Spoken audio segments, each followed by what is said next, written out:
الجمهور اليمني دائما متعود في انتصارات من هذا المنتخب الناشئ السفير. دائما هم من يفرح الجماهير اليمنية في انتصارات كبيرة وجميلة، مثل ما حقق الانتصار الأول على منتخب ماليزيا برباعية من قبل لا شيء. اليوم كل الأنظار تتجه إلى ملعب تاماسات لكي يشاهدوا منتخب ناشئ يقدم كرة جميلة، كرة مميزة، كرة فيها التكتاكة الأسبانية، فيها التكتاكة الكتالونية، فيها اللمسة السحرية البرازيلية، فيها القوة الإنجليزية. الصافرة انطلقت في هذه اللحظات وبدأت الكرة بالدوران، كرة لمصلحة العاقل عبد الله. هذا المدافع اللي يلعب في قلب الدفاع مع زميله أحمد الحاج.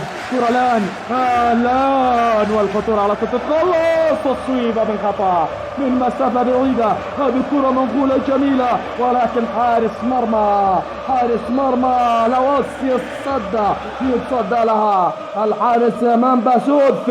هذا حارس المنتخب اللاوسي. هذه كرة والمحاولة، ولكن على طول ذهبت إلى خارج أرضية الملعب. شاهد العادة عزيزي المشاهد، شاهد العادة عزيزي المشاهد. وهنا الآن الكرة والانقضاض على طول. تخليص الكرة من محمد رعد، هذا خطيرة على ما يبدو، ولكن التخليص تعود من جديد يمانية حلوة. حارس المرمى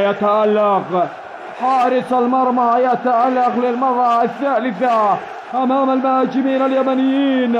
نعم، دخلوا هذه المباراة بشراسة كبيرة، يريدون بعد يسجلوا أول الأهداف، وهذه التصويبة لكن تصطدم بالحائط الدفاعي وتذهب إلى خارج أرضية الملعب. كورنا يمنية، وين هذه ضاعت، عادت من جديد. والمد الهجوم اليماني جميل، وهذه وحده وضاح أنور يسيطر. شعود يمنية خطيرة، حارس المرمى على طول بيخلص. شعود من جديد، اليماني يريد يسجل. الله على عادل عباس، صوبة في المرمى. أول أهداف هذا اللقاء. نعم، الشوط الأول كان سلبي النتيجة، الشوط الثاني تتحول وتتغير كل الأمور وتصبح التوقعات خير يا بعداني. تحت زخات المطر المنتخب اليمني يمطر منتخب لاوس بهدف جميل. وشاهدنا الكرة حلوة منك يا الخضر، حلوة منك يا عبد الرحمن. وهذه المحاولة الآن لمصلحة لاوس. أنور، الله عليك يا وضاح يا أنور. وهذه محاولة، ولكن التدخل كان موجود بشكل عنيف جدا من لاعب منتخب لاوس. نعم، من اللاعب دي تقوم، هذا اللاعب خط الدفاع اللي يحمل رقم 6. هذه محاولة راسية، الله، عدت مرت، ذهبت إلى خارج أرضية الملعب. على ما يبدو هو اللاعب اللي سددها براسه أيهم داغف، المهاجم اللي شاهدناه لأول مرة يلعب في صفوف المنتخب في هذه البطولة. وهذه خطيرة، هو لعب في المباراة الأولى، وهذه خطيرة على ما يبدو. نشاهد اليماني والتخليص حضر من لاعب منتخب لاوس. نعم، خلصوها ساندا، اللاعب اللي يلعب في الظهير الايسراني، وهذا خطيرة على ما يبدو. وما زالت الدربكة امام المرمى. يلا اليماني، الراسية الاولى والثانية عدت، وهذا خطيرة على ما يبدو، لكن على طول ساندا بيخلص. تعود من جديد الى المكير، الى الفنان، الى عادل عباس. هذا الموهبة اللي دائما يقدم كرة جميلة وكرة رائعة جدا. وهذا الكرة خلصت، راحت، ذهبت الى خارج ارضية الملعب مرة. نعم، إلى خارج أرضية الملعب مرت، عدت بعد ما صدمت بدفاع منتخب لاوس. نشاهد ونتابع في هذه اللحظات ماذا سيعمل اليماني. خطيرة على ما يبدو، ركلة جزاء. ماذا حكم اللقاء لا يعلن على وجود أي شيء، يقول عادل عباس مرة ثانية إذا حاولت بأن تخدعني سوف أعطيك البطاقة مباشرة. لكن معليش يا عادل يا عباس، هذه كرة على ما يبدو خطيرة، تصويبة تحضر جميلة، ولكن ذهبت في الأخير إلى خارج أرضية الملعب. نعم إلى خارج أرضية الملعب.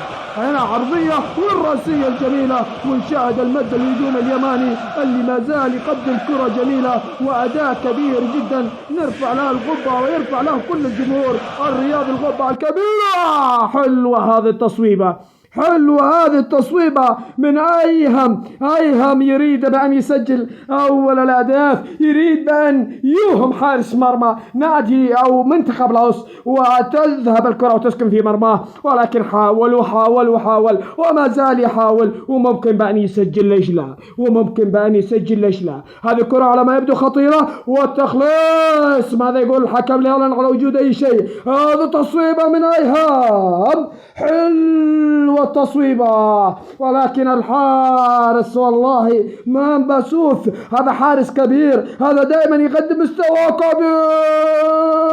الله الله الله الله الله الله الله. هدف تعديل النتيجة يحضر لمصلحة منتخب لاوس. بني فان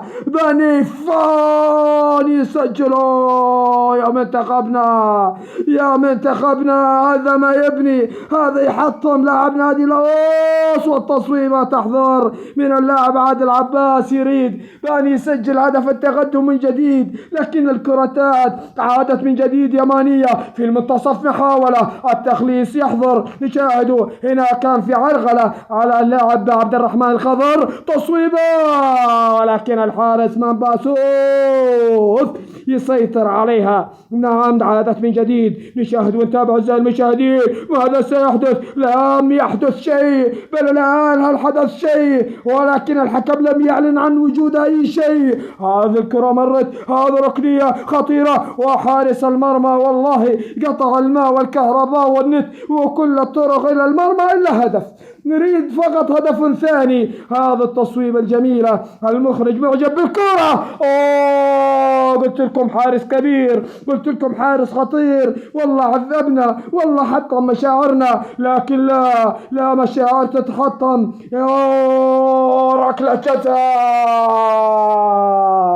ركلة جزاء تتنفذ.